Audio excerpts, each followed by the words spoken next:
Bom dia a todos que estão chegando aí. Muita gente. A gente teve quase 1.300 inscritos nesse webinar. Então, assim, o pessoal está chegando, né? Eu vou começar a falar aqui. Aí, à medida que o pessoal for chegando, o pessoal vai pegando no caminho e depois também está programado um replay, tá? Do webinar. Vocês estão me escutando bem? Tudo legal? Então, vamos lá, deixa eu só pegar aqui meu pequeno script.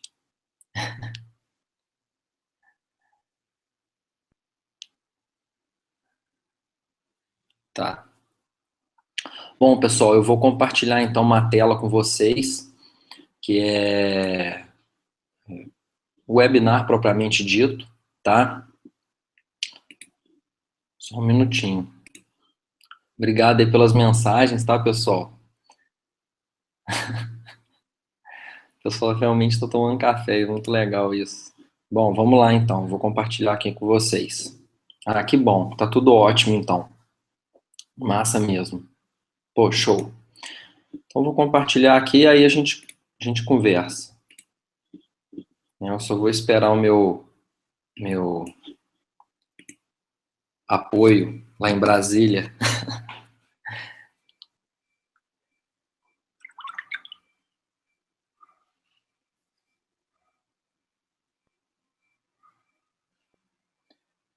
Bom, então hoje o tema é café da manhã com alunos, né? Poderia ser com amigos, né?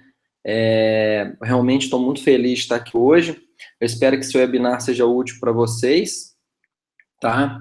É, Só estou esperando aqui um ok do pessoal lá de Brasília para com relação ao slide em si, né? Bom, vamos lá então. Primeira coisa que eu queria falar para vocês, né, sobre esse senhor aí, tá? O nome dele é Masanobu Fukuoka. Masanobu Fukuoka foi um servidor público japonês e ele pediu exoneração do cargo com 25 anos de idade para morar na fazenda do seu pai, né? E ele viveu dos 25 até os 95 anos nessa fazenda. E ele adotou toda uma filosofia de vida, toda uma filosofia de vida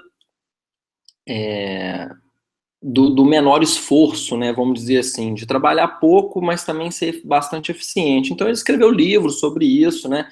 Um deles, eu já li esse livro, é o The One Straw Revolution, é um clássico desse tipo de literatura, que ele conta um pouco da experiência dele, tá?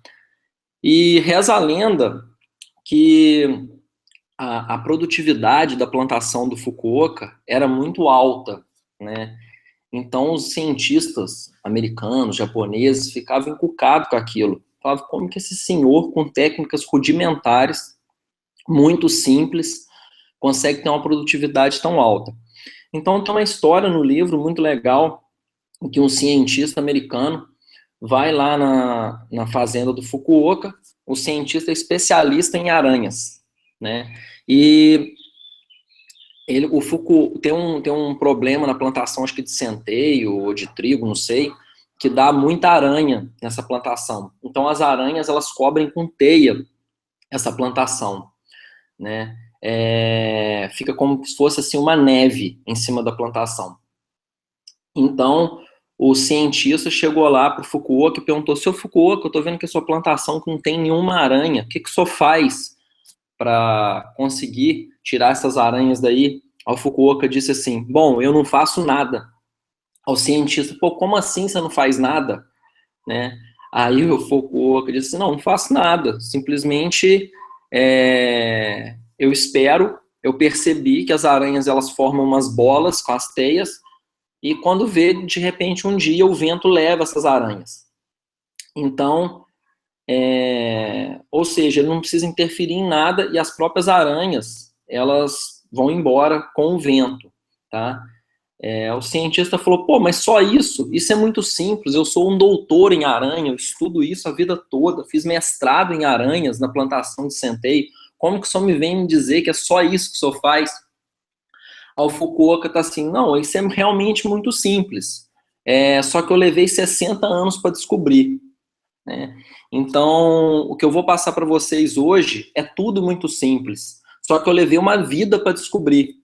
Cerca de 20 anos que eu mexo com isso, eu estudo desde os 13 anos de idade, hoje eu tenho 35 anos. O único ano que eu não estudei na minha vida foi 2004, que foi o ano que eu casei. Então, é tudo muito simples, mas eu levei muito tempo para descobrir. Outro exemplo de simplicidade que também tem na história, não sei se vocês conhecem esse astronauta, esse é o Buzz Aldrin. Ele que inspirou o nome daquele personagem Buzz Lightyear, do Toy Story. Então, na corrida espacial americana, na corrida espacial da Guerra Fria, reza a lenda que os americanos gastaram uma fortuna para desenvolver uma caneta que funcionasse na gravidade zero, né? Porque, se vocês não sabem, aquela caneta Bic, ela funciona na gravidade, por exemplo, a tinta vai descendo e ela vai, você vai escrevendo, né? Então, os americanos gastaram uma fortuna para desenvolver uma caneta que funcionasse na Lua, na nave espacial. Depois, posteriormente, eles chegaram para os russos e perguntaram: bom, o que vocês fizeram com relação à caneta? O que vocês desenvolveram? Aí os russos chegaram e falaram assim: bom, a gente preferiu usar lápis. Então, assim, é simples, mas funciona. E funciona pois é simples, tá? E uma das primeiras coisas que eu quero passar para vocês, antes da gente falar de técnicas de estudo, é sobre princípios, né? Esse webinar é dividido em duas partes, princípios e técnicas de estudo. O que são princípios? Né? Eu vejo que hoje em dia, no coaching, as pessoas, elas sabem estudar, entendeu? De certa forma, se elas não sabem estudar, com um pouco de instrução e um pouquinho de boa vontade, com a técnica correta, elas se alinham, entendeu? O maior problema eu vejo são princípios, né? São pessoas que não possuem princípios muito sólidos, tá? Então tem uma frase muito legal que é essa aí, de Ralph Waldo Emerson, que é um filósofo americano. Métodos pode haver milhões, mas princípios são poucos. O homem que se guia por seus princípios pode ter sucesso a escolher seus métodos. O homem que tenta métodos ignorando princípios certamente encontrará problemas. E é justamente isso que eu vejo, assim, com os concurseiros, né? Há pessoas que realmente começam a estudar de qualquer jeito, sem ter nenhum princípio em mente, tá? Bom, e para a gente começar a falar de princípios, eu quero falar para vocês a diferença entre porcos espinhos e raposas. Tem um conto que diferencia a humanidade entre porcos espinhos e raposas, né? O porco espinho é um sujeito tranquilão, tá? É um sujeito que vai, come o mato dele lá todo dia, volta para sua toca, limpa a toca, e ele tem uma vida simples. E a raposa fica sempre tentando pegar o porco-espinho, tá? A raposa sempre faz aquelas artimanhas dela, a raposa é um animal muito bonito, muito ardiloso, e ela sempre fica tentando pegar o porco-espinho com várias estratégias, né? A raposa, ela sabe de muitas coisas. E quando ela vai atacar o porco-espinho só faz uma coisa, vira uma bola de espinho. E a raposa vai, se estrepa nos espinhos do porco-espinho, volta para a floresta e começa a fazer todo aquele seu plano maligno de capturar o porco-espinho. Então, a moral da história é o seguinte, o porco-espinhos, ele adota uma estratégia muito simples, mas que sempre funciona. E a raposa é aquela pessoa que ela tem muitos planos, ela quer dominar o mundo, não sei o que lá, mas as estratégias dela nunca dão certo, tá? Então, como eu disse, o porco-espinho é um cara tranquilão, ele é aparentemente até meio sem graça, o porco-espinho, mas ele é muito disciplinado e muito eficiente. Tá? Então, a maioria das pessoas que eu conheço, elas são raposas, né? Elas têm vários planos, elas são muito agitadas, elas querem resolver tudo para ontem, não sei o quê, e nunca conseguem, né? Sempre bate nos espinhos do porco-espinho. Então, o porco-espinho, ele simplifica uma realidade complexa. Essa é a essência desse conto, né? Simplificar uma realidade complexa. Vários gênios da humanidade são porcos-espinhos. Por exemplo, Einstein e a teoria da relatividade, ele simplificou uma realidade complexa. Darwin e a origem das espécies também simplificou uma realidade complexa. Newton e as 3 leis, todas essas pessoas, elas simplificaram uma realidade complexa e daí nessa simplificação que está a genialidade delas, tá? Eu vejo hoje em dia que os candidatos, eles são muito raposas, né? É o típico, esse quadro aí detalha bem, esse slide bem, né? Eu fico escutando todo dia. Ah, hoje vai ter impeachment. Ah, hoje não vai ter impeachment. Ah, o dólar aumentou. Ah, o dólar diminuiu. O Cunha disse que vai ter o concurso da Câmara. O Cunha disse que não vai ter concurso. O INSS vai ter, o INSS vai ter. Fulano estuda mais que eu. Beltrano é não sei o quê. Então, assim, a cabeça do aluno é uma coisa de doido. É igual a raposa. Fica cheio de planos para pegar o porco-espinho. O porco-espinho é aquele cara que fala só assim, vou ser o meu melhor hoje. Tá? Então, é a primeira coisa para você ter princípios sólidos. Você tem que aprender a simplificar uma realidade complexa. Você tem que adotar conceitos de porcos-espinhos. Aí você vai perguntar para mim, pô, e por que ser porco-espinho? Qual é a vantagem de ser um porco-espinho? Né? Aí a gente chega à seguinte conclusão, tá? Pensamentos disciplinados, eles geram ações disciplinadas. Toda ação eficaz parte de pensamentos claros, tá? Aí você vai falar assim para mim, ah, Igor, isso é muito óbvio, né? O que você está falando, eu já sei. Tá, eu sei que é óbvio, mas na prática eu vejo que não é bem assim. Quantas vezes você já começou a estudar para concurso de qualquer jeito, né? Ou então, assim, fez um planejamento rápido e na outra semana já estava estudando, aí passou um mês com aquele confusão mental e aquilo vai te cansando e você para de estudar, tá? Então, é o que eu chamo de efeito liquidificador. Os pensamentos do aluno é como se fosse um liquidificador, né? Aquilo é uma loucura dentro. E isso, as ações dele, do aluno, parece galinhas no galinheiro, né? Quem é do interior sabe que, pô, aquele monte de galinha no galinheiro correndo, aquele troço é uma loucura, né? Não faz o menor sentido aquilo. Galinha correndo para todo lado, é tudo aleatório. Então, se você não tem pensamentos disciplinados, as suas ações não vão ser eficazes, tá? Então, antes de se disciplinar o seu comportamento, você tem que ter um pensamento disciplinado. Aí você vai me perguntar, pô, e como ter um pensamento disciplinado?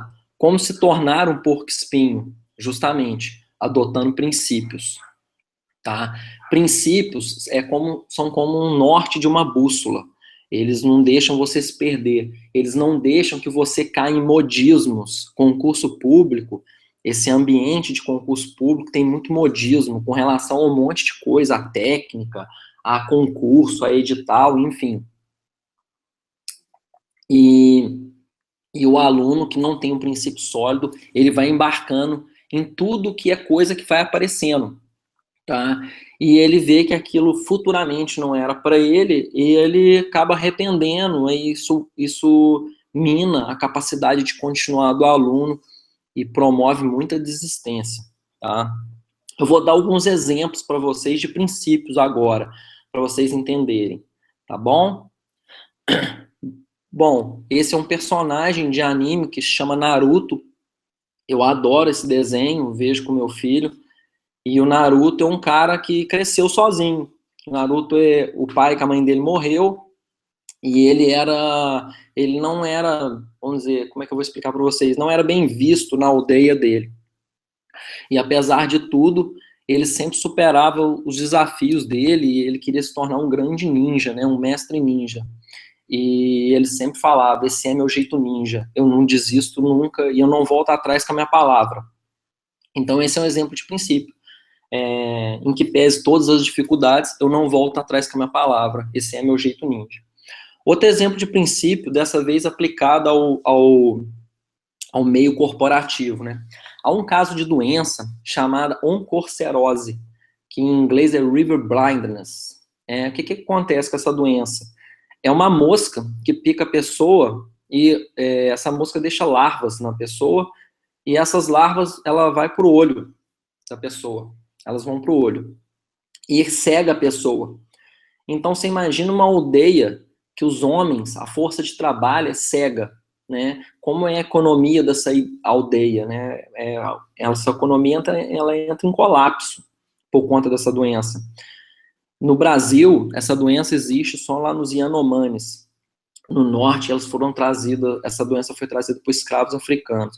Então, a Merck, o laboratório Merck, há 25 anos atrás, começou um programa para distribuição gratuita num remédio que chama Mectizan. E esse Mectizan combate essa doença, tá? Até agora foram feitos 1,1 bilhão de tratamentos em 117 mil comunidades. Então, o conceito de porco espinho desse programa da Merck é esse, tanto quanto necessário, enquanto necessário. É simples, objetivo, distribuir um remédio de graça para curar esse tipo de doença, para tratar esse tipo de doença, tá? Então, assim, mas, no entanto, senhores, apesar de tudo, apesar de ser simples, é difícil, né? É como um caso muito comum que existe, é aquela pessoa que tem um restaurante, serve uma comidinha boa, é um restaurante pequeno, ele atende os clientes com muita satisfação, a esposa dele ajuda na cozinha, é aquele negócio caseiro que funciona. Então, ele vê que o negócio dele tem potencial de crescer e começa a expandir o restaurante, mas sem ter estrutura para isso, né? Então, o sabor da comida começa a perder, aquele atendimento personalizado começa a se perder. Então, essa pessoa abandonou seus princípios. E é muito fácil a gente abandonar os nossos princípios, principalmente por causa de dinheiro ou modismo ou algo do gênero. Então, como eu disse, é simples, mas é difícil seguir, né? Mais outros exemplos de princípio. Eu só estudo para a área fiscal. Esse é um tipo de princípio, né? Não perco 2 dias seguidos de estudo. A pessoa, ela pode perder hoje. Às vezes o filho ficou doente. Acontece, gente. Eu já perdi muitos dias de estudo, mas amanhã eu estudo. Ela não perde 2 dias seguidos. Só invista em ações baratas de empresas boas. Esse é um princípio dos homens mais ricos do mundo, o Warren Buffett, um investidor muito famoso. Escreva um artigo por semana. Na medida do possível, eu tento cumprir esse princípio. Não usamos o cartão de crédito para dividir. Esse é um princípio da minha família, né? A gente percebeu que utilizando o cartão de crédito tinha um efeito psicológico muito ruim quando a gente dividia as coisas. A gente, na verdade, comprava algo hoje, dividia daqui 3 meses. A gente nem se lembrava do que comprou. E a soma, a acumulação daquelas parcelas, elas formavam aquele bolo de débito no início do mês, e quando a gente já entrava o mês devendo, né? Então a gente demorou anos para tentar zerar isso aí. Hoje a gente conseguiu e a gente usa esse princípio. Se a geladeira queimar, vai ficar queimada até a gente ter dinheiro para comprar. A regra aqui em casa é essa, e funciona que é uma beleza. Então, quero dar um exemplo para vocês, outro exemplo pessoal meu. Quando eu estudava para concurso, meu filho tinha 2 anos de idade, eu trabalhava na Marinha do Brasil, eu era piloto de helicóptero da Marinha, e o trabalho era muito puxado, estava endividado, estava acima do peso, estudando para concurso, minha vida estava uma bagunça, né? Como que eu conseguia equacionar esse tanto de coisa e ainda tirar algum proveito, né? E passar no concurso. Acabou que eu passei em 2 concursos bons. Eu usei certos conceitos de porco espinho.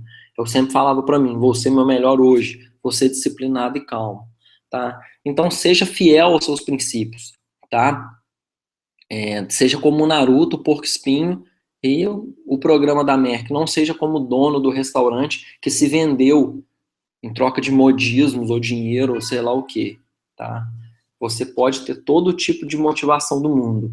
Quero estudar para melhorar minha renda, quero estudar para dar um conforto para minha família, mas você tem que ter princípios, tá bom? Uma coisa que ajuda você a se manter fiel aos seus princípios é você compartilhá-los com alguém, né? Você, por exemplo, eu compartilhava muito com a minha esposa. Então, quando você compartilha com alguém, você ajuda, isso te ajuda a você se lembrar desses princípios quando eles são necessários, tá? Eles ajudam na retroalimentação dos erros. Então, compartilhar os seus princípios com alguém é como uma menina, né, uma mulher, estivesse fazendo maquiagem, se olhando no espelho. A maquiagem sai muito mais bonita. Tá? Você assume uma consciência maior daquilo. Tá? E autoconsciência, que é a consciência de si próprio, né, dos seus erros, das suas capacidades, é fundamental no desenvolvimento desses princípios. Tá tudo bem até aí, gente? Tranquilo? Agora vamos entrar numa parte menos filosófica, né? Que é a parte de técnicas de estudo, tá? Mas eu alerto desde já que princípios são tão importantes quanto técnicas, tá? Eu vejo, como eu disse, estudar é uma coisa que geralmente as pessoas sabem. O que eu vejo que está muito na moda hoje em dia é a tal da dieta da sopa. O que é a dieta da sopa? É aquela dieta da sopa, é uma referência aquelas revistas de banca, de jornal, que tem escrito assim, dieta da sopa, emagreça 50 quilos em um mês. Sei lá, tô exagerando aqui. Mas enfim, emagreça 10 quilos em uma semana, aquelas coisas assim. Então o que eu vejo muito é que as pessoas esperam uma solução milagrosa, indolor, que vai levar elas direto para a vitória, sem ter que fazer nenhum tipo de esforço, tá? Então, assim, não vai cair um raio laser cósmico do céu e vai te transformar num servidor público do dia para a noite só porque você está aplicando, sabe, de uma técnica correta, tá? É preciso esforço, né? Não se engane, não existe esse negócio de dieta da sopa. Não vai ter nada milagroso, né? Eu li num livro, certa vez, o livro do Bernardinho, que fala assim que o caminho mais curto, não existe atalho, e o caminho mais curto para o sucesso é o trabalho duro. Mas o caminho mais curto para o sucesso é o trabalho duro. Então é como emagrecer, senhores. É controlar a alimentação e fazer atividade física. Não tem mistério nenhum. Só que as pessoas não querem isso. As pessoas, elas na maioria, são os imediatistas, né? Elas não têm paciência de estudar o tempo que for necessário para evoluir na matéria. Às vezes escuto muito assim no coaching, o cara está estudando comigo há 2 semanas, um mês, para a Receita Federal, um concurso que cai 15 matérias, diz que está chateado que não está rendendo, né? Ou então diz que não está guardando tudo que precisa. Pô, começou ontem e já está querendo milagre, entendeu? Então leva um tempo para agregar esse conhecimento no cérebro, assim como leva um tempo para emagrecer, tá bom? E como eu sempre defendo, essa frase do Leonardo da Vinci, ela foi muito usada pelo Steve Jobs, né? A simplicidade é o máximo da sofisticação. Então, se o seu estudo está muito complexo em termos de técnicas, eu sugiro que você reveja, porque alguma coisa está errada, tá? Tem que ser simples. A simplicidade, ela favorece a continuidade dos estudos. É fácil levar algo simples. Um projeto simples é muito fácil de ser levado. Então, a simplicidade favorece essa constância. E constância é uma das coisas fundamentais para quem estuda para o concurso público. Uma coisa muito importante também, antes a gente entrar na parte mais técnica, você tem que ter consciência que estudar é como cozinhar. Esse bolo aí, inclusive, quem fez foi minha esposa. Estudar é uma habilidade. O ato de estudar, você sentar para estudar uma habilidade, né? Uma habilidade como outra qualquer. Com prática, ela vai melhorando. São habilidades muito sutis. Quando você lê um material e você já tem muita experiência, você consegue detectar naquele material aquilo que é mais importante. Isso é uma habilidade, tá? E ela só melhora com a prática. Não adianta, tá bom? É muito importante isso, porque eu vejo que as pessoas, elas começam a estudar hoje, como eu já disse, elas não têm paciência. Elas, é como se pegasse um livro de receita, quisesse fazer um bolo desse aí que nunca tivesse feito na vida. Nunca fez na vida. e quer que o bolo saia lindo. Não, não vai sair, entendeu? No início é mais arrastado mesmo. É uma habilidade como outra qualquer. Tá legal? O que eu vou mostrar para vocês agora são coisas que você deve fazer e coisas que você não deve fazer. Estudar é algo muito pessoal. Então, uma das grandes dificuldades que eu tenho no coach é tentar personalizar o serviço ao máximo, levando em conta o perfil cognitivo do aluno.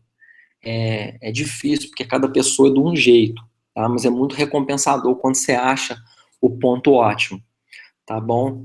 E uma das coisas que você deve ter em mente sempre é aonde o seu estudo deve chegar. Bom, eu estou estudando agora, mas esse estudo meu tem que me levar aonde?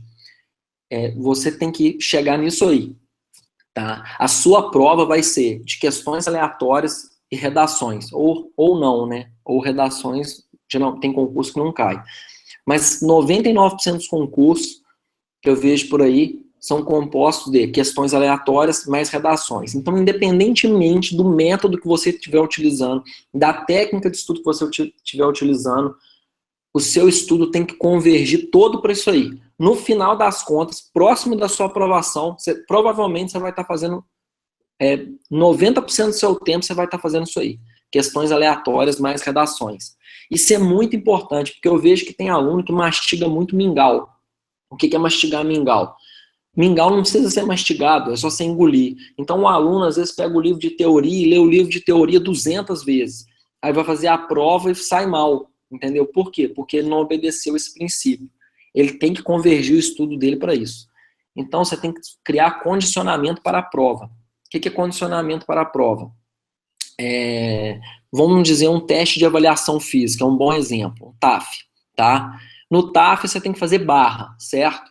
Beleza. Aí você fica fazendo só supino na academia. Fica forte pra caramba. Aí vai fazer barra, não consegue fazer barra. Mas você é forte pra caramba. É o caso do aluno. O aluno lê muito teoria.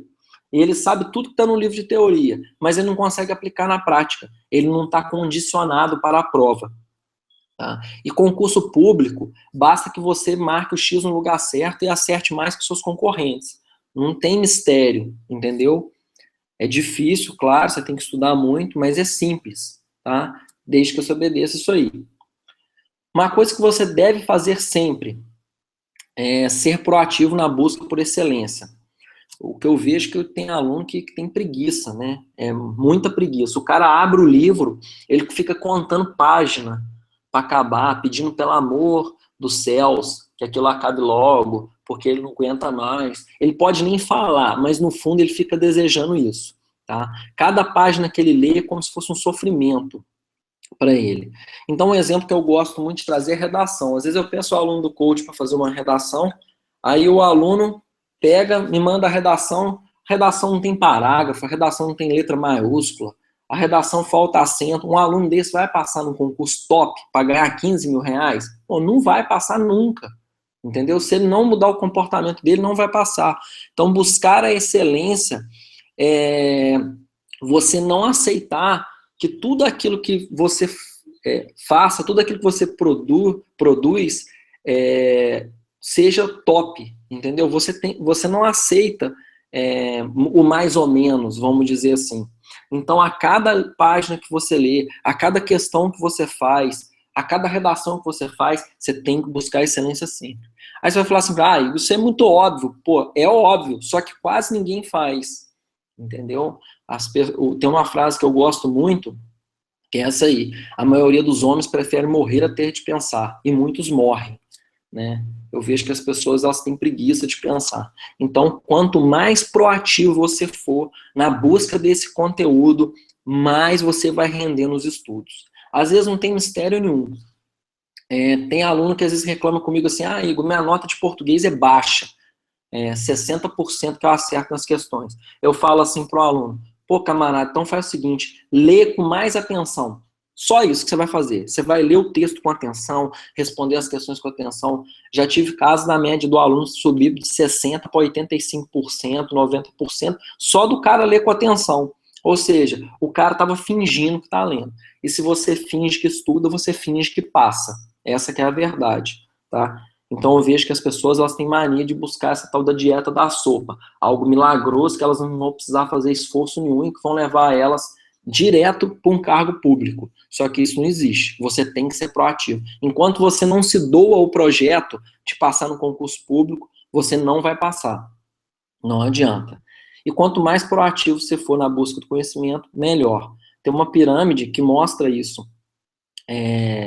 Essa aí seria como se fosse a agregação do conhecimento, né? 5% aula tradicional, 10% lendo, 20% com recursos audiovisuais, 30% através de demonstração, 50% discussão em grupo, 75% praticando e fazendo, e 80% ensinando e usando imediatamente.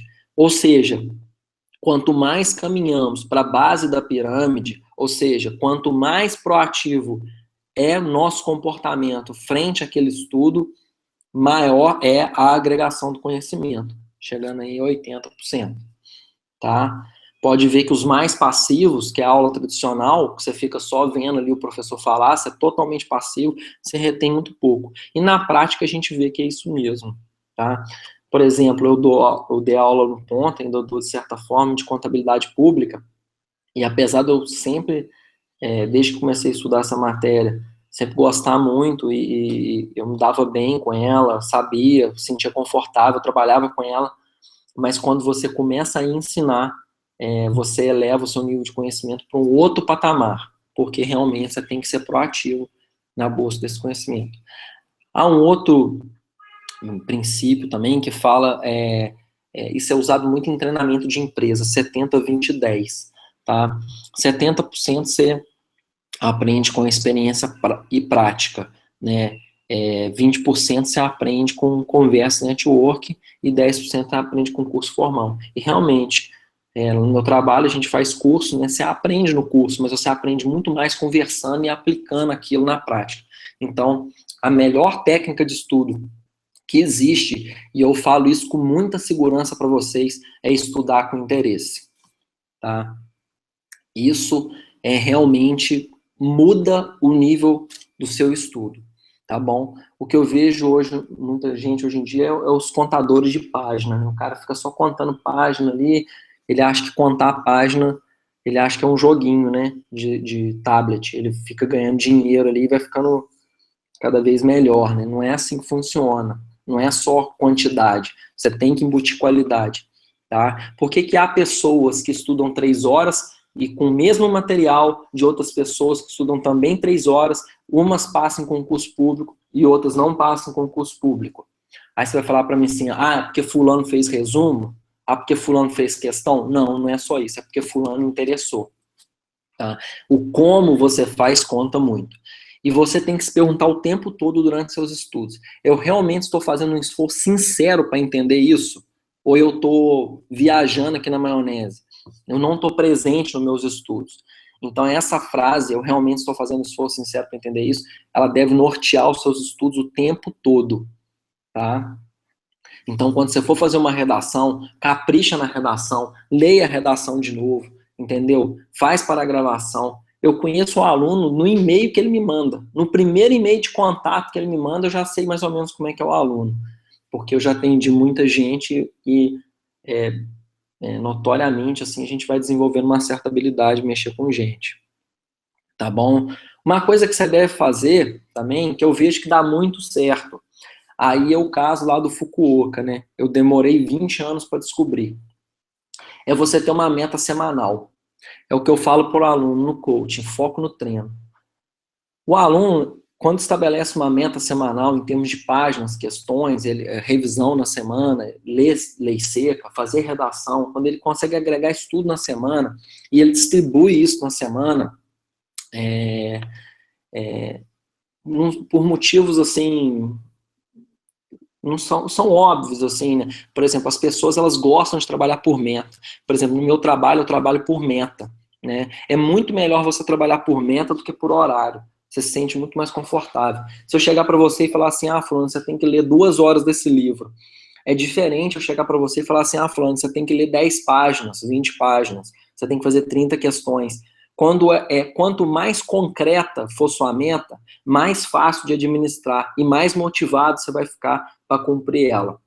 Então eu sugiro que você, todo domingo, você estabeleça uma meta para você cumprir naquela semana e se esforce para cumprir a meta. E no outro domingo você tem que olhar para trás e falar assim, bom, o que eu errei nessa semana?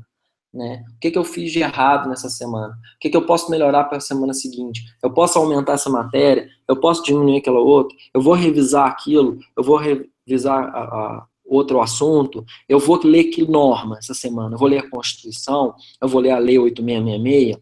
Eu vou fazer uma redação de quê? Uma redação de atos administrativos? Enfim, você faz esse trabalho de consciência e estabelece uma meta na semana. Isso parece bobeira, mas o estudo melhora muito quando você começa a fazer isso. Você começa a tomar conta realmente da sua rotina, tá? E falando em rotina, você deve estar se perguntando, como organizar a sua rotina de estudos com base nisso que eu falei, nesse foco no treino, né?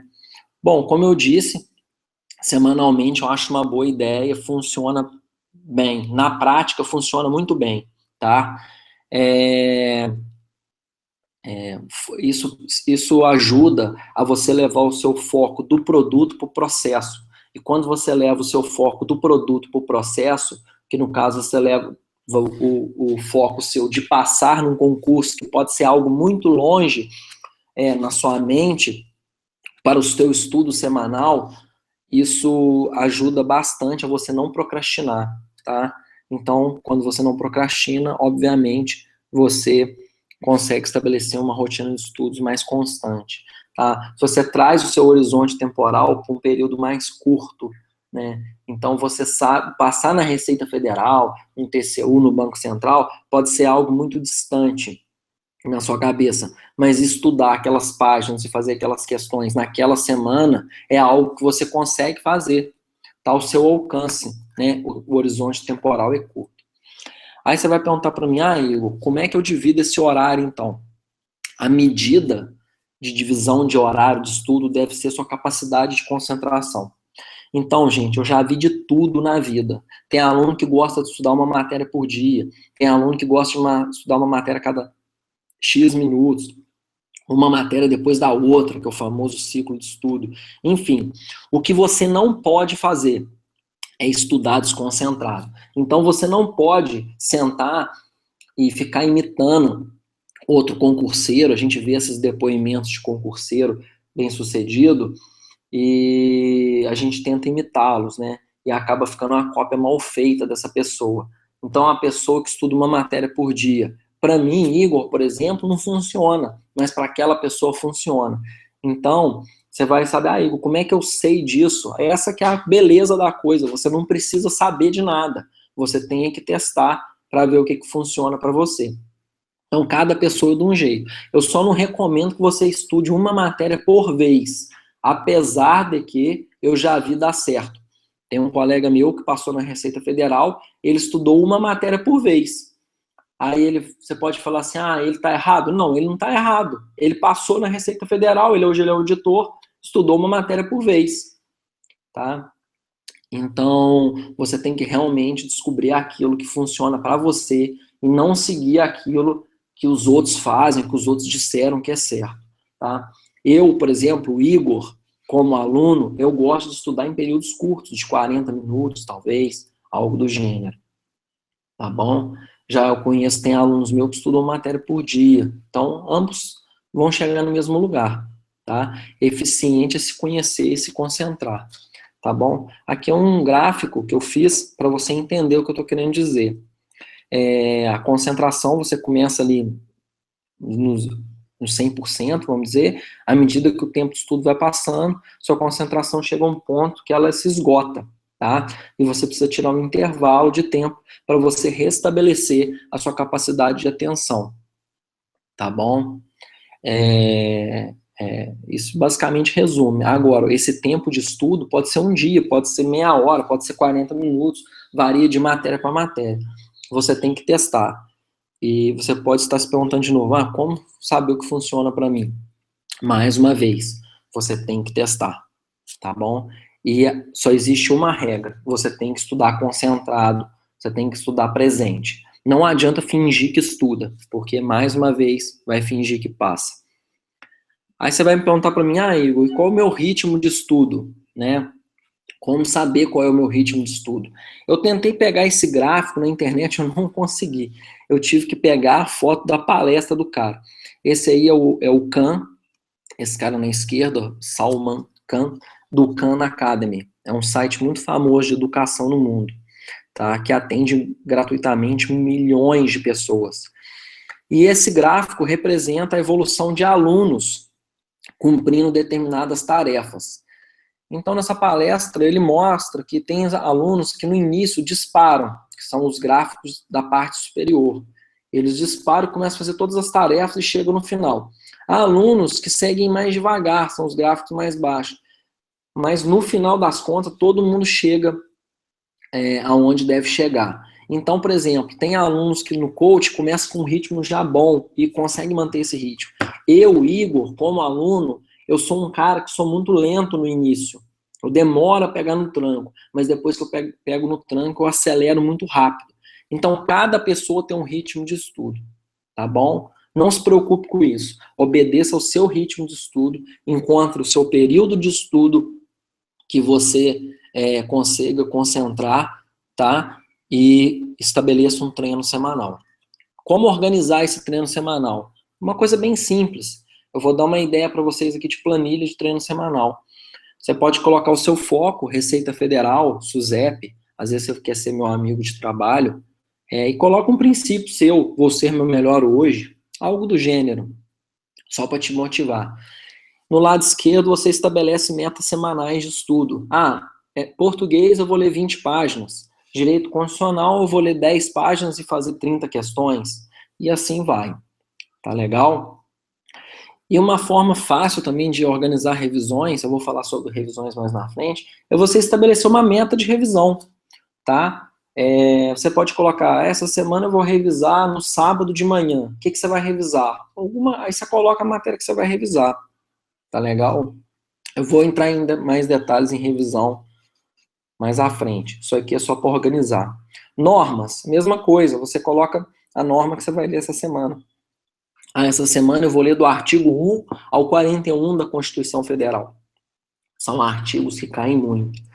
E redações, qual vai ser o tema da redação da semana? Redação é como estudar, pessoal. É uma habilidade como outra qualquer. Você melhora com a prática. Tá legal? Então, essa planilha é uma planilha muito simples de montar, não precisa nem um modelo, nem nada. Você pode fazer num quadro, nesses quadros brancos ou negros, você coloca na sua parede e escreve lá o que você tem que fazer na semana. E toda semana você revisa isso. Tá legal? Tranquilo, pessoal? Tá meio grande, depois eu apareço meu rosto aí, tá? Pra gente conversar. Bom, sobre revisões, eu queria falar um pouquinho de revisões com vocês. O pessoal tem mania de decorar na marra, tá? Principalmente os novatos. Aí começa ali querendo decorar na marra, passa um mês estudando, aí vê que não funciona decorar na marra, né? Não é legal decorar na marra, né? Não vai funcionar com 15 matérias, tá? Então, para eu falar de revisões, eu vou ter que abrir um parênteses agora e falar um pouquinho sobre a agregação do conhecimento do médio prazo. A agregação do conhecimento do médio prazo não é como no ensino médio, tá? Não é como na faculdade que você decora hoje para usar amanhã. É um processo diferente. É como se você estivesse fazendo um muro, tá? Cada tijolinho desse é um conhecimento que você coloca nesse muro. E cada tracinho desses brancos, né, como se fosse argamassa, é o período seu de descanso. Então, como é que a gente estuda? Né? Você estuda ali de forma presente, interessada, querendo aprender, utilizando essas técnicas que eu estou te ensinando, e você acabou de estudar, fecha o livro, você pega e vai descansar, né? Vai fazer suas coisas, vai brincar com seu filho, vai trabalhar, vai caminhar na pracinha, enfim. O cérebro, nos bastidores da sua consciência, ele vai dar um jeito de armazenar aquela informação para você, pelo menos uma parte dela, tá? Então, são criados padrões neurais nesse cérebro que, com a prática sistemática, vão sendo cada vez mais reforçados. Não é como aquela decoreba de véspera de faculdade de ensino médio. Talvez isso seja uma das coisas mais difíceis do mundo de passar para o aluno no coaching. Porque o aluno, muitos deles, ele tentam decorar muito no início e não funciona. Então, você tem que estudar de forma tranquila, organizar seu estudo, caminhar no sentido de fazer questões aleatórias e redações, tá? Da maneira como eu estou te ensinando, e confiar no seu cérebro. Então, confie em seu cérebro, ele vai armazenar o que interessa, tá? E nesse processo de aprendizado, é muito importante que você abrace seus erros e seja interessado. De novo, tem que ser interessado. Abrace os erros, é porque eu vejo que tem aluno que erra 5 questões, o cara já fica desesperado. Ele começa a se julgar de uma maneira que chega a ser até meio insano, né? Ele acha que não vai passar nunca no concurso público. Tá? Então, às vezes, o cara está aprendendo aquela matéria ali a primeira vez. Ou seja, isso é uma síndrome do que ele aprendeu. Isso, na verdade, é uma síndrome do que ele aprendeu a vida toda na escola. Né? O sistema educacional brasileiro, é o que eu chamo de tortura educacional, ele não ensina a você estudar. Né? Assim como não te ensina a trabalhar com finanças pessoais. Né? Estudar e mexer com dinheiro são habilidades, tá? Que a gente deveria aprender mais novo, mas infelizmente tanto família quanto escola não está muito ligado. Isso tem mudado muito, né? Mas você não precisa ver os estudos como esse bonequinho aí. Não é uma tortura estudar. Na verdade, estudar é muito simples e é muito legal. Basta você abrir o livro e ler com interesse. Tá? Com o tempo de prática, fazendo questões, aquilo vai entrando no seu inventário mental. Tá? Você vai colocando um tijolinho e vai passando a argamassa, esperando ela secar com o seu descanso, e o seu cérebro, por processos químicos que não vem ao caso, ele começa a agregar para você o conteúdo. Tá bom? Então não precisa ser uma tortura, tá? Você não precisa sentar para estudar e ficar coçando a cara e pedindo por favor para acabar logo. Tá legal? Então, fechando parênteses, tá? É importante eu ter falado isso com vocês, para a gente entrar realmente no que interessa para a revisão. Tá? Então, como eu disse, a revisão não é para decorar. Tá? Há vários jeitos, vários métodos de fazer revisão. Tá? Tem um que é muito famoso, que é baseado no estudo da curva de esquecimento, que diz que você tem que revisar depois de um dia de estudo, depois de uma semana e depois de mês em mês. Alguns falam que tem que revisar de mês em mês o tempo que for necessário, ou para sempre, ou então 5 vezes. Esse método é muito legal, ele é muito bom mesmo, tá? Mas só que na prática ele é muito difícil de usar. Já tentei usar, às vezes eu tento com um aluno ou outro, mas é muito difícil mesmo, porque ele funciona bem no início, mas depois, quando o estudo vai se volumando, com muitas matérias e muito conteúdo, é muito complicado do aluno conseguir fazer isso, tá? Mas vale a tentativa. Você pode fazer, esse é o que eu gosto muito também, esses semanais com base no seu planejamento semanal. Então, toda semana você estabelece, essa semana eu vou revisar atos administrativos e vou revisar também licitações, tá? Sei lá. Então, essa semana você separa um tempo diário, cerca de meia hora, talvez, enfim, depende do tanto que você estuda por dia. 10 minutos, você pode utilizar a hora do almoço, por exemplo, se você trabalha, tá? Você pode utilizar o deslocamento para o seu trabalho, enfim, você coloca no seu planejamento que aquela semana você vai rever o assunto X. De tempos em tempos, todo domingo, por exemplo, ou então você estuda 4 semanas e revisa uma, tá? Enfim, matérias avançadas, a revisão já são as próprias questões. A própria aleatoriedade das questões já permite uma revisão dinâmica do conteúdo, porque você consegue polvilhar o seu estudo com vários pontos da matéria e numa mesma sessão de estudos. Tá? O que você faz na revisão? Você vê seus esquemas, que eu vou falar mais à frente, você faz algumas questões erradas, difíceis ou interessantes, faz uma leitura aqui e outra ali, enfim, o importante é revisar, tá? Ok, pessoal? Então, revisão é isso. Importante também repetir não tente decorar a matéria, tá? A revisão você vai passar o olho naquilo para reavivar o conhecimento. Bom, falar agora sobre um pouquinho sobre esquemas e resumos, tá? O pessoal sempre me pergunta, e como é que eu faço resumo? O esquema, o resumo, sei lá como você quer chamar, ele tem que ser tipo um bilhete de geladeira. Quando você vai escrever um bilhete de geladeira, você coloca assim, comprar ovo de galinha, pois caso não exista o ovo de galinha, salvo o melhor juízo, comeremos carne de porco. Ninguém escreve um troço desse, o cara coloca só assim na geladeira, ovo.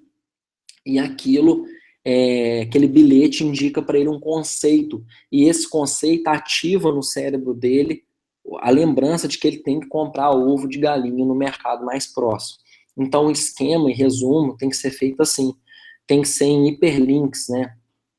Como se você clicasse e abrisse, né, uma página de internet assim completa. Então, tente agrupar esses conceitos, né, desses esquemas ou resumos em slots, né? Cada slot, ou por exemplo, você pode pegar uma folha de caderno ou uma ficha, cada linha dessa folha de caderno ou cada ficha dessa, ela tem que ser um conceito, entendeu? Então, se você vai fazer uma ficha, naquela ficha tem que estar escrito assim, ovo, entendeu? Ou então tem que estar assim, comprar ovo, ou então na linha do caderno tem que estar comprar ovo, na outra linha outro conceito. Utilize muitas cores, tá? Quanto mais doido o seu esquema, melhor. Eu vou te mostrar para vocês um modelo de esquema doido, porque o cérebro, ele aprende mais com essas situações engraçadas, assim, e abstratas. Eu vou mostrar para vocês como é isso. E tem que ter uma finalidade. Como eu disse, você tem que ser interessado, proativo, autoconsciente. Você está fazendo resumo para quê?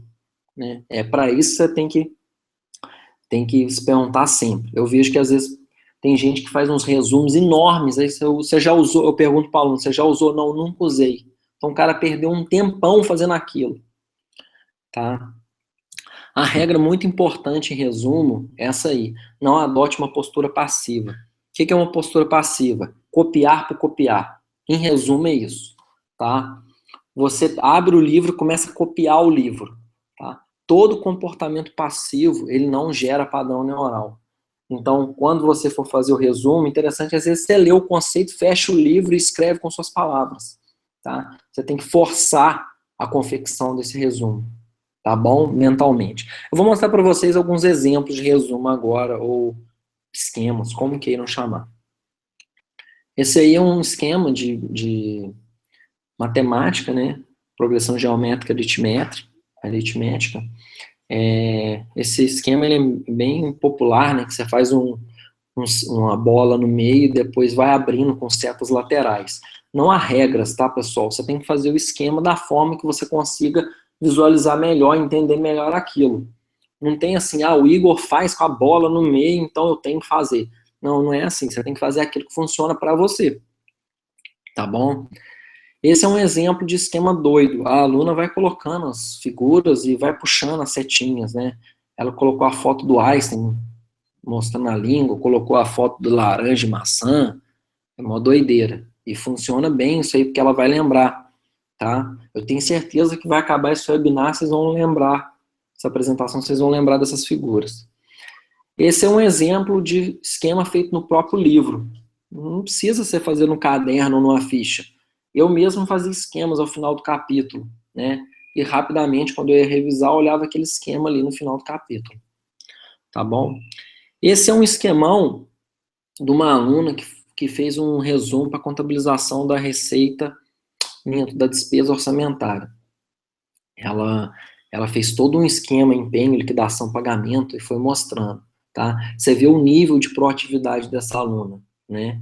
Pô, não escapou nada. E ela confeccionou esse esquema por ela mesma, fazendo umas colas rapidinho ali no material teórico, tá bom?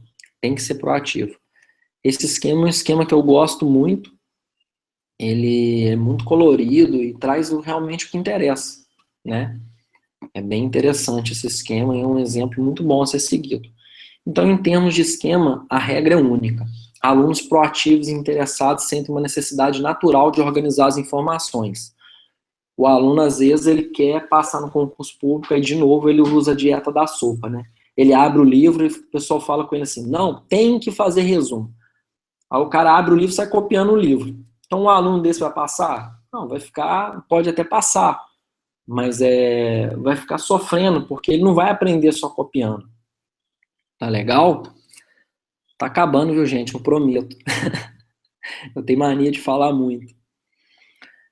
Bom, até agora a gente falou então sobre tudo que você deve fazer, né? Você deve ser proativo, você deve organizar seu estudo semanal, você deve fazer revisões. Eu expliquei como você pode fazer essas revisões, eu expliquei como você vai agregar o conhecimento de médio prazo, eu expliquei que estudar é uma habilidade como outra qualquer, mostrei como fazer resumos e esquemas. Agora eu vou mostrar para você o que você não deve fazer, tá bom? O que você não deve fazer, ser inflexível ou perfeccionista.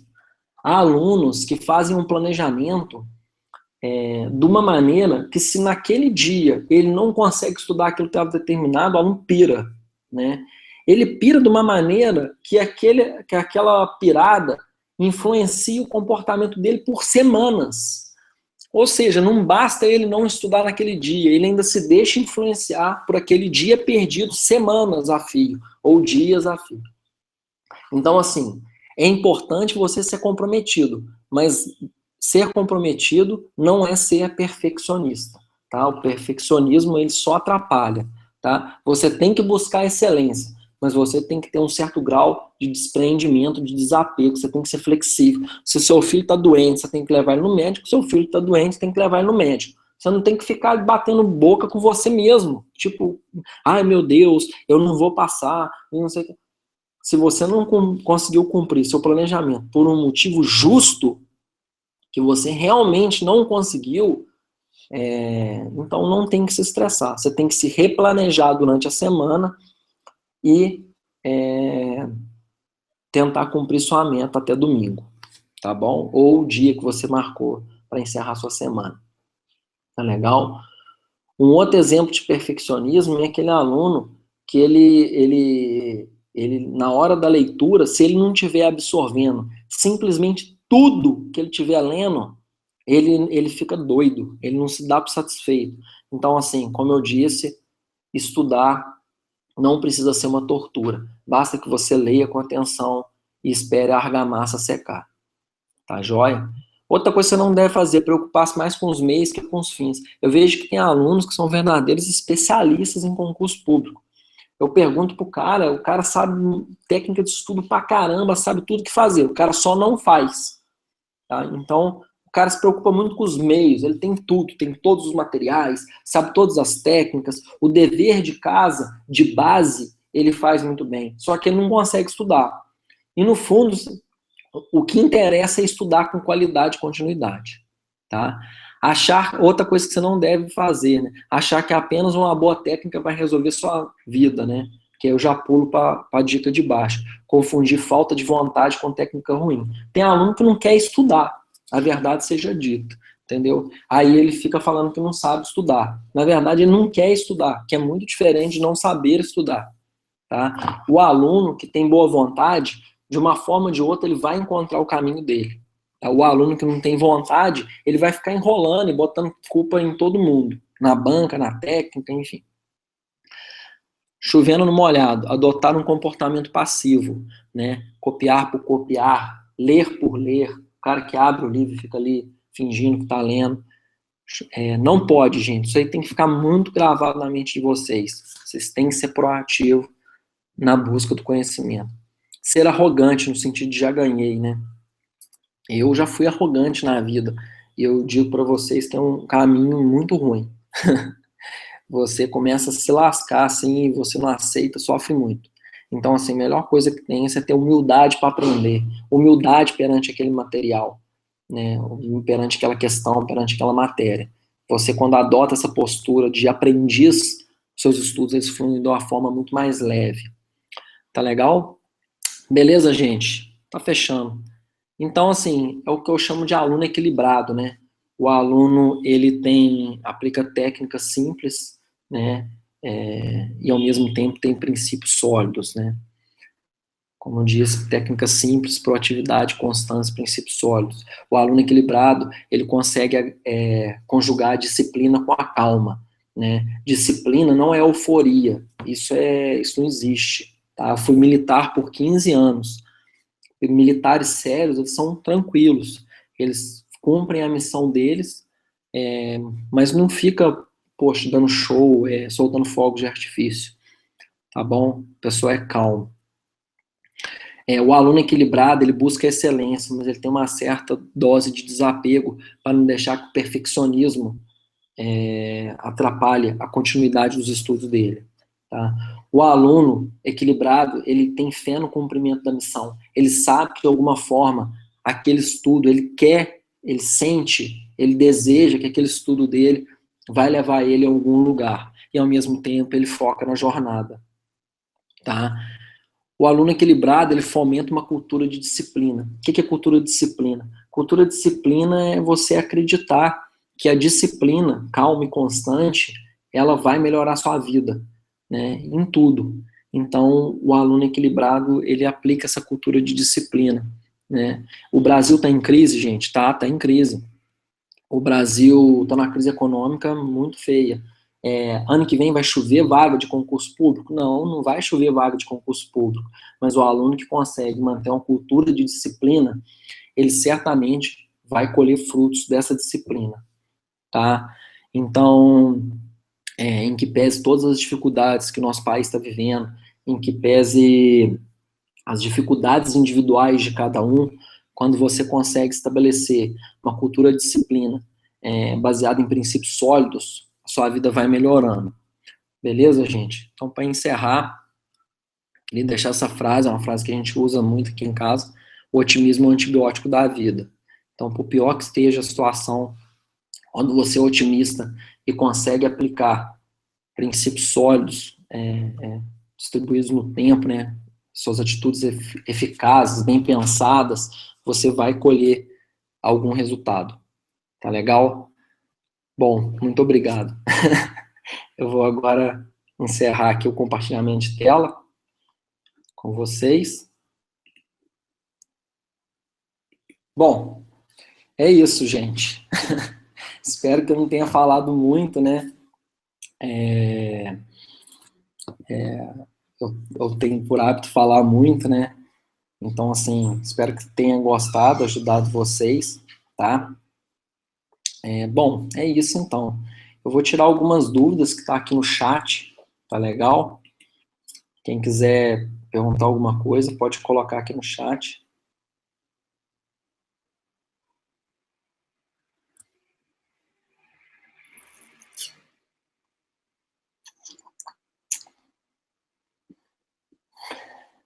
Bom, tem um cara que perguntou uma pergunta que eu achei interessante. Vontade é a chave. Como conseguir, como manter? Eu vejo muito que a pessoa determinada, isso é provado, tá, gente? Cientificamente, eu não estou inventando nada. A pessoa determinada, ela tem uma capacidade grande de ignorar, né? A pessoa que não é determinada, tudo que acontece na vida dela, aquilo ali ela aumenta, né?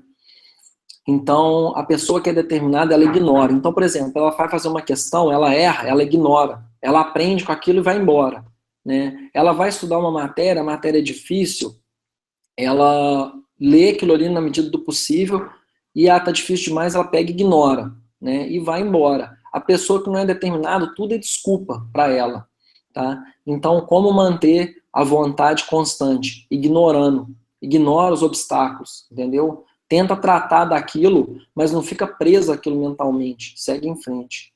Beleza? Vamos lá. Tem uma aqui que perguntou uma coisa interessante: como manter a disciplina e motivação equilibrada diante de uma rotina de trabalho extenuante. O meu trabalho era muito extenuante, viu, Thaís? Era muito extenuante. Eu chegava em casa e ainda era extenuante. Então, eu tenho por mim que todo esse gerenciamento da vida e todo esse gerenciamento do estudo, esse gerenciamento, ele é uma habilidade, tá? É uma habilidade que você melhora com a prática, com o treino. Então, o que eu sugiro para você fazer? Eu sempre dou essa dica, e comigo sempre funcionou, e os alunos que conseguem aplicar ela de forma consciente também obtêm um resultado satisfatório. Comece devagar e vá observando, tá? Observe muito. Então, você tem que observar a hora que você chega, a hora que você acorda. Talvez você levar os seus estudos para de manhã, antes do trabalho. E você vai fazendo esses testes, entendeu? E com o passar do tempo, você vai aumentando sua carga horária. Eu fiz isso e deu certo, entendeu? Quando você coloca sua carga horária menor aceitável possível, você consegue observar essas coisas. Agora, você vai estudar meia hora por dia e você vai passar no concurso bom? Não, não vai passar, entendeu? Mas isso é só para começar. Então você pode ir aumentando, você pode fazer até um planejamento para aumentar. Tipo, 10 minutos, 10% toda semana. Você essa semana começa dando 30 minutos, semana que vem você estuda 35, na outra semana você estuda 40. Quando vê, você já está estudando 4 horas por dia, não está nem vendo. E com isso a sua família também vai se adaptando a esse ritmo. Tá legal? Vamos lá.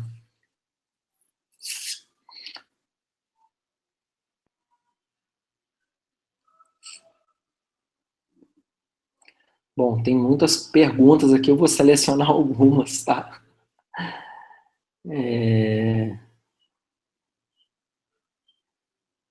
Tem um pessoal perguntando aqui sobre foco, né? Bom, como manter o foco, como se música ajuda, esse tipo de coisa. Cara, vocês têm que ver o que funciona para vocês, entendeu? Eu, por exemplo, Igor, eu gosto de estudar e trabalhar. Eu trabalho muito assim também no meu trabalho, escutando barulho de chuva. Então tem sites que, vários, tem barulhinho de chuva, de relâmpago, de vento, de passarinho cantando. Esse tipo de barulho não me atrapalha para certas tarefas. Então, assim, isso funciona para mim em determinados períodos. Não é que se você vai escutar barulho de chuva igual o Igor, você vai passar onde o Igor passou. Vocês têm que desvincular essas ideias, entendeu? Vocês têm que buscar aquilo que funciona para vocês. Tá joia? Às vezes o aluno me pergunta, Igor, se eu estudar música, escutando música clássica, a minha concentração vai aumentar? Não, pode até piorar, entendeu? A minha piora. Se eu colocar um barulho de um piano aqui, capaz de eu não conseguir nem falar aqui com vocês. Então vocês têm que ver o que funciona com vocês. Tá joia? Beleza? Aí tem uma pessoa que perguntou, o que você indica quando bate o cansaço e o desânimo de estudar? Gente, vocês têm que ser, na hora de estudar, vocês têm que ser curioso, tá? Se tá batendo um desânimo toda hora, é porque você tá vendo aquilo como obrigação, entendeu? Vocês têm que tentar enxergar o estudo como um momento de aprendizado, entendeu? O ato de estudar, o ato que você pega, senta, o approach, ele tem que ser mais suave. Você não pode chegar no livro, bater no livro na mesa, que saco, estudar hoje para concurso. Tem que pegar o livro e ler com calma aquela página, e passa a outra página e lê com calma. E como eu disse no webinar, isso é uma habilidade. Tá? Só a prática vai dar essa resposta para vocês e o tempo. Beleza? Tranquilo? Vamos lá.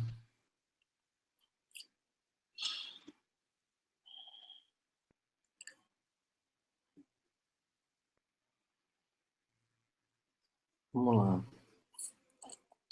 Abriu também. Bom, tem várias perguntas e tem perguntas muito específicas assim, né? Se eu faço isso, eu faço aquilo. Então, assim, uma que eu vou responder é essa aqui. Como lidar com a dor da reprovação depois de estudar muito, tá? É o José que perguntou. José, eu acho que isso serve para muita gente. Como é que eu procuro encarar isso na minha vida, tá? Eu procuro encarar tudo como um aprendizado, tá? Então, quando eu fazia concurso público, eu via assim, esse concurso público está no meu caminho. Ele não é tipo, depois desse concurso público é um abismo, entendeu? Ou eu passo ou eu morro, né? Não, eu dava todo o gás do mundo, eu ia com tudo para cima daquele concurso. Mas eu sempre, se eu não passasse, quando eu não passava, eu encarava aquilo como um aprendizado. Bom, pelo menos eu fiz, tive coragem de fazer, tive coragem de estudar. O que eu aprendi aqui? O que eu posso melhorar aqui? O que eu fiz de errado na minha preparação? Ah, nossa, eu dei o gás numa matéria que não serviu de nada. Ah, eu li muita teoria, quando na verdade eu fui responder as questões eu não sabia. Tá? Então, José e as outras pessoas, ser reprovado é normal, tá? Perder é normal, faz parte da vida. E a gente perde todo dia. Você vai fazer uma questão, você erra. De certa forma, você perdeu. Tá? Então, quando você tá nessa, né, você tem que se acostumar com essa ideia de que você vai aprender. Tá legal? E que você pode perder também. Bom, vamos lá.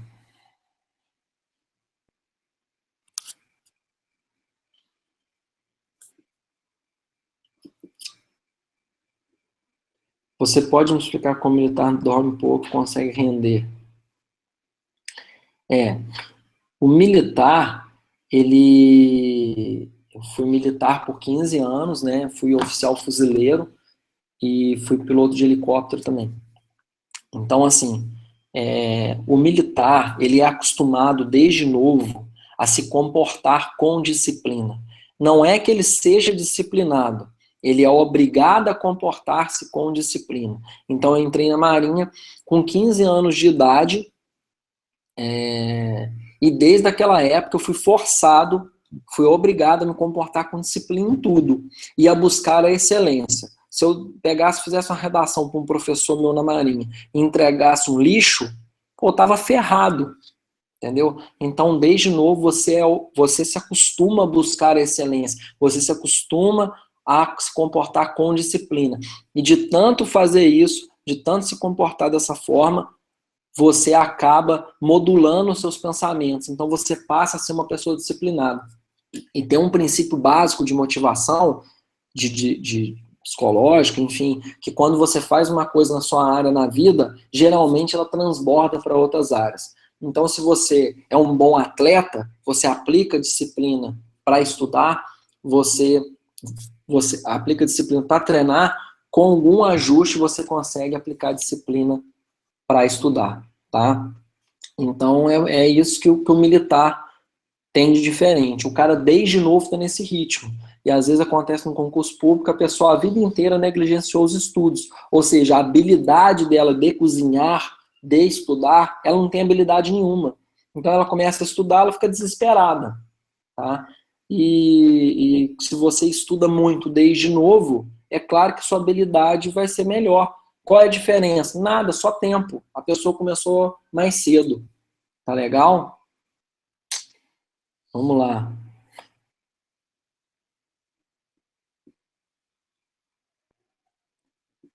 Vamos ver aqui as perguntas.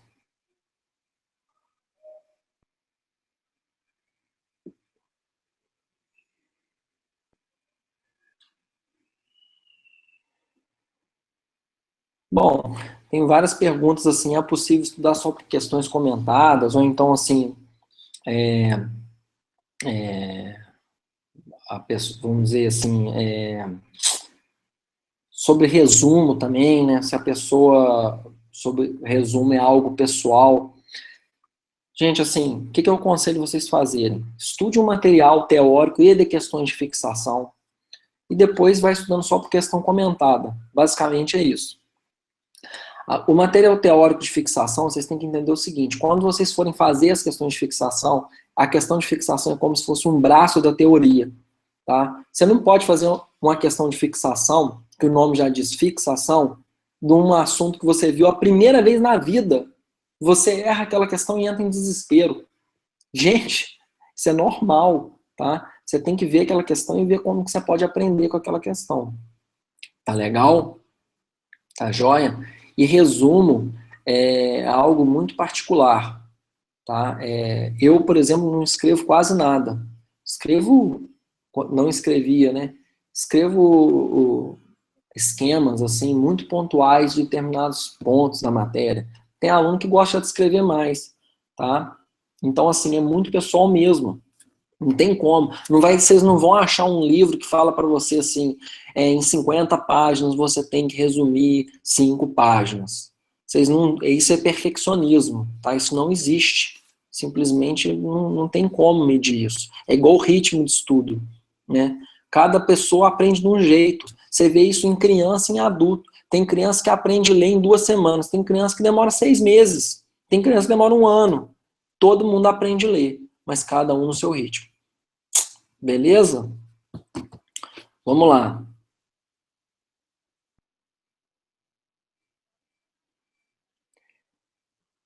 Tá.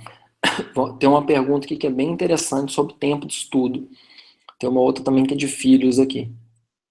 Quanto tempo de estudo eu estudo por dia, né? Para conseguir chegar lá. Deixa eu só beber uma água aqui. Cara, gente, isso aí também é um tipo de coisa assim. Tem aluno que estuda o dia todo e não rende como aluno que estuda 3, 2 horas por dia. O que mais conta nisso, e eu te digo isso com muita propriedade, muita convicção, é o seu nível de devoção. Se você senta para estudar e sua cabeça está ali pensando na morte da bezerra, se você abre o site de questões e todas as outras abas estão abertas, Facebook, UOL, um monte de site de concurso, eu te pergunto, você vai render? Não, você não vai render. Você sabe que não vai render. Você quer que alguém endosse aquilo, né? Mas você não vai render. Então, assim, tem alunos meus que estudam 2 horas e rendem pra caramba. E tem alunos meus que estudam 8 horas por dia e não consegue render. Então, assim, depende do seu nível de entrega, tá? Às vezes menos é mais, viu, gente? Tem colegas meus na SUSEP que estudavam 2, no máximo 3 horas por dia, assim como eu, e conseguiu render muito. Aí você começa a investigar a vida do cara, você vê assim, pô, o cara é um mágico, o cara é mais inteligente. Não. O cara é muito concentrado. Então, essa capacidade de trazer sua atenção para o estudo e permanecer ali focado, né, e fazer render aquela leitura com suavidade, pô, isso com certeza é o que mais conta, tá? Esse negócio de quanto tempo diário, o tempo é o tempo que se tem. Se você conseguir fazer isso, estudando, fazendo isso o dia todo, ótimo. Eu não consigo, nunca consegui, entendeu? O máximo que eu consigo é 3 horas, com muito esforço, tá? Mas a capacidade de concentração é alta. Então, o que mais conta é isso. Beleza? Bom. Bom, gente, tem um monte de pergunta e muitas muito específicas, perguntando sobre matérias, assim, que assim, não acho que não é o caso, tá?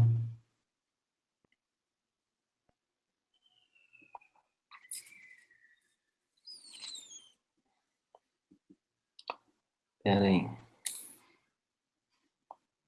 O Alex perguntou aqui qual a importância do foco, porque isso faz diferença. Pô, gente, foco é tudo. Assim, é tudo. É na vida, né? É só no concurso, não.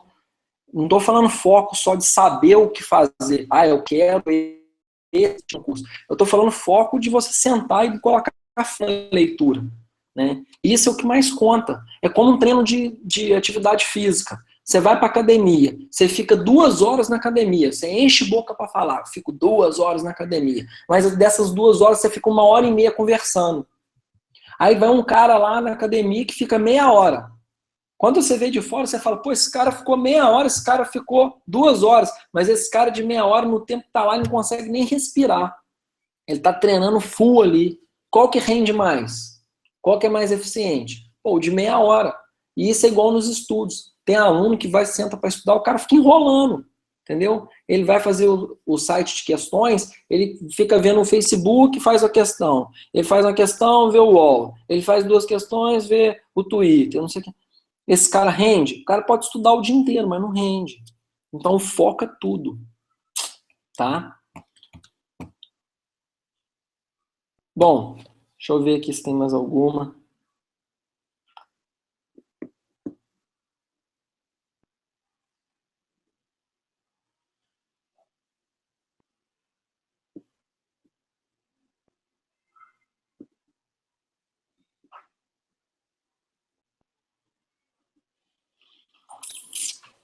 Bom, gente, então, assim, tem muitas perguntas pessoais, né? Acho que assim, a maioria eu já respondi, tá? Então é isso. Deixa eu tô dando uma vasculhada aqui para ver se tem alguma outra que pode agregar mais na nossa palestra. Tem uma pessoa que perguntou assim, o ritmo de estudo reduz a cada semana. O que acontece muito em concurso é o seguinte, o cara começa como raposa, né?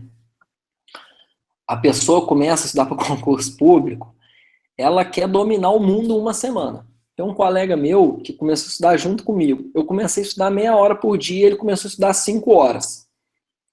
Em um mês ele desistiu e eu consegui prosseguir. Então, assim, o que eu vejo muito é que as pessoas elas superestimam a capacidade delas. Elas acham que com o filho, com o trabalho, vão conseguir estudar 8 horas por dia. Gente, não vão. Não vai conseguir. Então é melhor começar devagar e ir aumentando.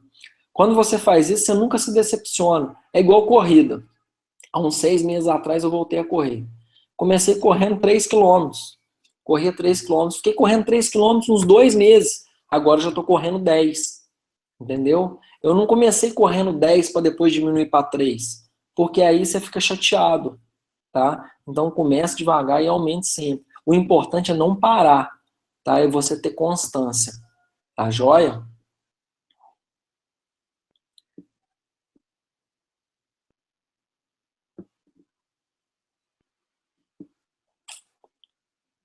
Vamos ver. Prova, Priscila. Pessoal engraçado.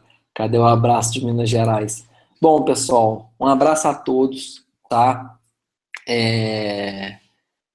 Vocês me conhecem ali no ponto, né? Eu escrevo toda semana no ponto, eu adoro escrever. É uma coisa que eu me realizo escrevendo.